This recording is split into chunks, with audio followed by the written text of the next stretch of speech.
ملک بھر میں عید الاضحیٰ مذہبی جوش و خروش کے ساتھ منائی جائے گی۔ فرزندان اسلام نماز عید کی ادائیگی کے بعد قربانی کا فریضہ ادا کریں گے۔ شہر شہر گاؤں گاؤں نماز عید کے چھوٹے بڑے اجتماعات ہوں گے۔ سیکیورٹی کے سخت انتظامات، پولیس اہلکار ڈیوٹی سر انجام دیں گے۔ ملک کی سلامتی، ترقی، خوشحالی، کشمیر اور فلسطین کی آزادی کے لیے خصوصی دعائیں مانگی جائیں گی۔ اسلام آباد کی فیصل مسجد، لاہور کی بادشاہی مسجد میں عید الاضحیٰ کا سب سے بڑا اجتماع ہوگا۔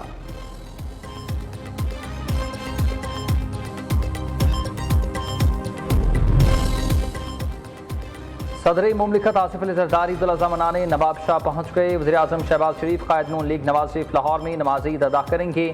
وزیر اعلیٰ پنجاب مریم نواز لاہور میں عید منائیں گے۔ چیئرمین سینٹ یوسف رضا گیلانی ملتان، اسپیکر قومی اسمبلی ایاز صادق لاہور میں عید ادا کریں گے۔ وزیر اعلیٰ سندھ مراد علی شاہ سہمن شریف، وزیر اعلیٰ بلوچستان سرفراز بگٹی جیرا بگٹی میں نماز عید پڑھیں گے۔ گورنر خیبر پختونخوا فیصل کریم کنڈی ڈی آئی خان، وزیر اعلیٰ سہیل افریدی پشاور میں نماز عید ادا کریں گے۔ Chairman Peoples Party Bilawal Bhutto Larkana Garhi Khuda بخش، جبکہ سربراہ جے یو آئی مولانا فضل الرحمان ڈیرہ اسماعیل خان میں عید منائیں گے۔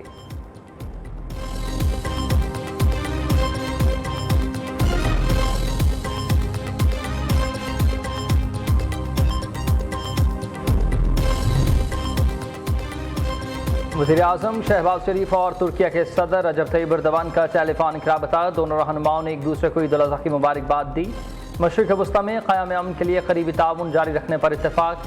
شہباز شریف کہتے ہیں کہ پاکستان دہشت گردی کے خلاف جدوجہد جاری رکھے گا۔ پاکستان کی مستقل حمایت پر صدر طیب ایردوان کا شکریہ ادا کیا۔ ترک صدر نے کہا کہ یقین ہے کہ ایرانی عوام مشکلات سے کامیابی سے نکل آئیں گے۔ ترکیہ مذاکرات کو مثبت نتیجے تک پہنچانے کے لیے اپنا کردار جاری رکھے گا۔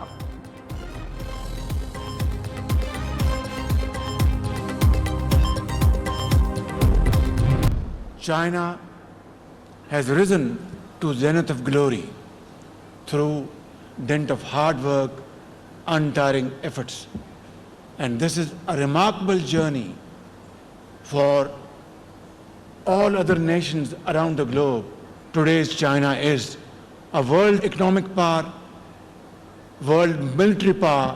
I think this is the finest hour between the two countries' friendship.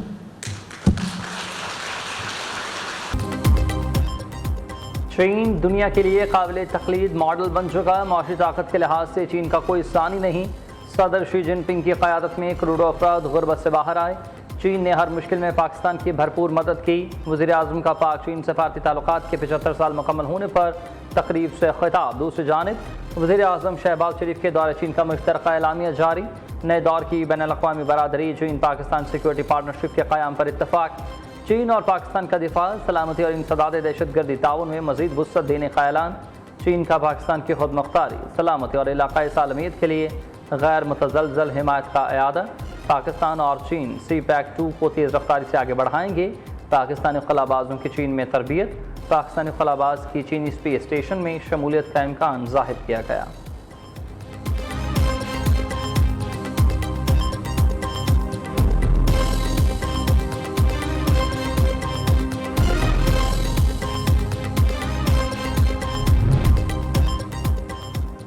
جنگ بندی کے باوجود امریکہ کے جنوبی ایران میں فضائی حملے، ڈرون لانچنگ تنصیبات اور ایرانی کشتیوں کو نشانہ بنایا گیا۔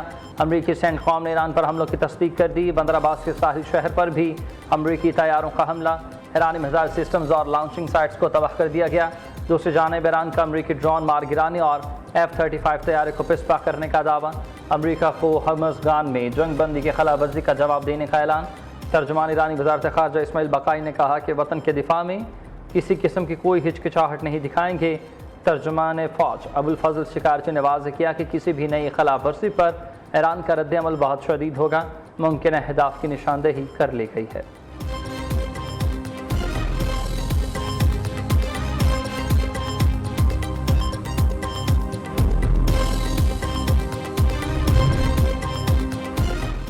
ایران کے ساتھ معاہدہ بھی ممکن ہے۔ صدر ٹرمپ یا تو اچھا معاہدہ حاصل کریں گے یا کوئی ڈیل ہی نہیں ہوگی۔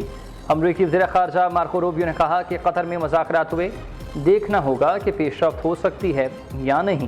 ایران کے ساتھ معاہدے کی زبان اور الفاظ پر مذاکرات میں چند دن لگ سکتے ہیں۔ جس طرح بھی ممکن ہو اب نہ ہرمز نے کھلنا ہی ہے۔ یہ دنیا کے لیے عدم استحکام کا باعث اور ناقابل قبول ہے۔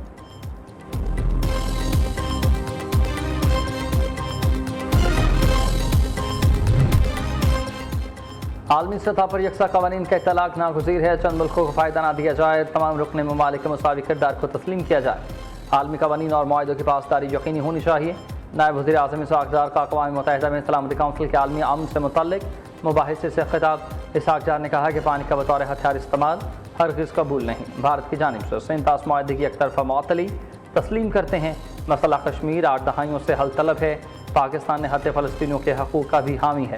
پاکستان نے مشرق وسطی میں کشیدگی میں کمی کے لیے مخلصانہ کاوشیں کی۔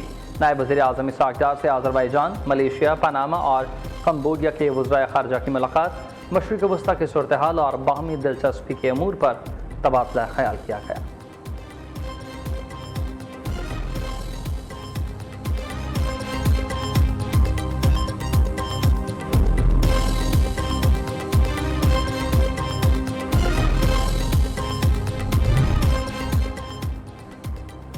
اپوزیشن اتحاد تحریک تحفظ عین پاکستان کا مسلم ممالک سے ابراہیمی معاہدے پر دستخط نہ کرنے کا مطالبہ۔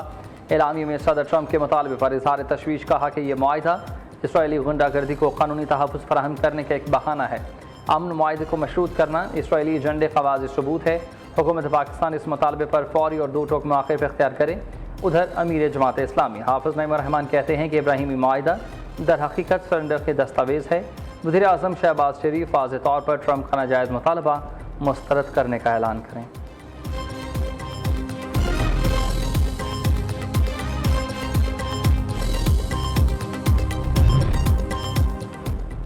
کوکین کوئین انمول عرف پنکی کی طبیعت ناساز، کراچی کی جیل میں ملزمہ کا طبی معائنہ کیا گیا۔ آئی جی جیل خانہ جات کے مطابق ملزمہ پنکی نے گردوں میں تکلیف کی شکایت کی تھی۔ پنکی کو کسی دوسرے ہسپتال منتقل نہیں کیا جا رہا۔ وزیر اعلیٰ پنجاب نے عید الاضحیٰ پر صفائی ستھرائی کا نیا ریکارڈ قائم کرنے کا ٹاسک دے دیا۔ اسپیشل عید گرینڈ آپریشن کلین اپ کی منظوری بھی دی گئی۔ گلی محلوں سڑکوں کی فوری دھلائی اور عرق گلاب کا چھڑکاؤ کیا جائے گا۔ سینئر صوبائی وزیر مریم اورنگزیب کا بیان۔ وزیر اطلاعات عظمیٰ بخاری کہتی ہیں کہ پنجاب میں 1 کروڑ 20 لاکھ ماحول دوست ویسٹ بیگز کی تقسیم جاری۔ شہری قربانی کے بعد علائشیں بیگ میں ڈالیں، ستھرا پنجاب کا عملہ خود آپ کے پاس پہنچے گا۔ شہری ذمہ داری کا مظاہرہ کریں، حکومتی ہدایات کی خلاف ورزی پر 50,000 کا جرمانہ ہوگا۔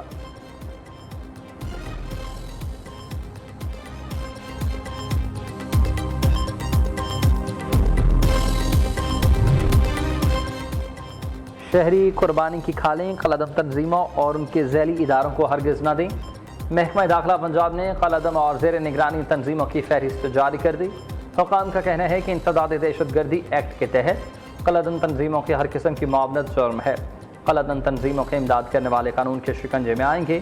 خیراتی اداروں کے لیے چیریٹی کمیشن سے رجسٹریشن لازم ہے۔